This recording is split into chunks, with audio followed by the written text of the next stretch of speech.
बिस्मिल्लाहिर्रहमानिर्रहीम इय्याका नअबुदु व इय्याका नस्तईन। मेरे पाकिस्तानियों, मुज़ाकरात के हवाले से गैर संजीदगी का अंदाज़ा इस बात से लगाया जा सकता है कि मुज़ाकराती कमेटी से मेरी मीटिंग तक नहीं करवाई गई। ऐसा लगता है जैसे मुज़ाकरात का मकसद सिर्फ और सिर्फ वक्त का ज़िया है ताकि 26 नवंबर के इस्लामाबाद कत्ल आम पर अवामी रिएक्शन को कम किया जा सके। 26 नवंबर को पुरामन शहरियों का कत्ल आम किया गया, उनको सीधी गोलियां मारकर डी चौक में खून से नहलाया गया। हमारे कई अफराद अब तक लापता हैं। किसी भी मौजूद माशरे में ऐसा वाक़या होने के बाद गोलियां चलाने वाले अपने अंजाम को पहुंच चुके होते, लेकिन ये हुकूमत अभी तक एक जुडिशल कमीशन की तश्कील नहीं कर पाई। जुडिशल कमीशन की हैसियत थर्ड एम्पायर की होती है और सिर्फ एक गैर जानिबदार कमीशन ही 26 नवंबर और 9 मई के शोहदा को इंसाफ दिलवा सकता है। अगर इस कत्ले आम को दबा दिया गया तो पाकिस्तान में किसी का जान और माल महफूज नहीं होगा। मेरा वाज़ेह पैगाम है कि अगर मुज़ाकराती अमल को लेकर हुकूमत यूं ही गैर संजीदा रही तो मुज़ाकरात को अगली मीटिंग के बाद रोक दिया जाए। 9 मई का फॉल्स फ्लैग ऑपरेशन भी इस्टेब्लिशमेंट की जानिब से ही किया गया था। इस रोज चौकियों से फौज और पुलिस हटाकर खुद ही आग लगाई गई और CCTV फुटेज भी चोरा ली। हम इन दोनों वाक़यात की शफाफ तहकीकात चाहते हैं। हमने इस सिलसिले में बारहा सुप्रीम कोर्ट से भी मुतालबा किया। 3 साल से इस मुल्क में आईन, कानून और इंसानी हुकूक की पामाली जारी है। लोगों के घरों का तकद्दुस पामाल करके उनको अग़वा किया जा रहा है, तशद्दुद और जबर किया जा रहा है, उनके घर और कारोबार तबाह किए गए। हमारे हर टिकट होल्डर के लिए उनके हलकों में ज़िंदगी तंग कर दी गई। मेरा अपना घर 2 मरतबा तोड़ा गया। हमने इस सिलसिले में लाहौर हाई कोर्ट से रुजू किया। ये केस जस्टिस बाकर नजफी की सरबराही में 5 जजेस ने सुना, मगर 1.5 साल से इसका फैसला महफूज है और सुनाया नहीं गया। फिर हमने इस्लामाबाद हाई कोर्ट में जस्टिस आमिर फारूक और सुप्रीम कोर्ट में काजी से भी रुजू किया, लेकिन उन दोनों ने ही इस्टेब्लिशमेंट के ओपनिंग बैट्समैन का किरदार अदा किया।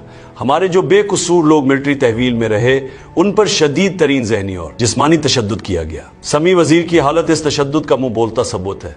इससे पहले जो कुछ तहरीक इंसाफ के रहनुमाओं शहबाज गिल, आजम सवाती समेत दीगर के साथ किया गया, वो भी किसी से ढका छुपा नहीं। ज़ल्ले शाह को बेदर्दी से कत्ल किया गया, इंतजार पंछूता से जानवरों की तरह सलूक किया गया। ये कौन सा उसूल है कि जो तहरीक इंसाफ छोड़ दे वो 9 मई के इल्ज़ाम से बरी है और जो ना छोड़े इस पर हर किस्म का तशद्दुद और दबाव जायज़ है। हमें पाकिस्तानी निज़ाम अदल से बार बार रुजू करने के बावजूद भी इंसाफ नहीं मिल सका, जिसके बाद हमारे पास बैनुल अक़वामी फोरम्स पर आवाज़ उठाने के अलावा कोई रास्ता नहीं बचा। पाकिस्तान की हुकूमत इंसानी हुकूक को लेकर बैनुल अक़वामी कवानीन और मुआहिदों की पाबंद है। मैंने वकला को हिदायत की है इन मामलात को आलमी फोरम्स पर उठाया जाए और पाकिस्तान में जारी इंसानी हुकूक की खिलाफ वर्जियों पर अपनी आवाज़ दुनिया तक पहुँचाई जाए।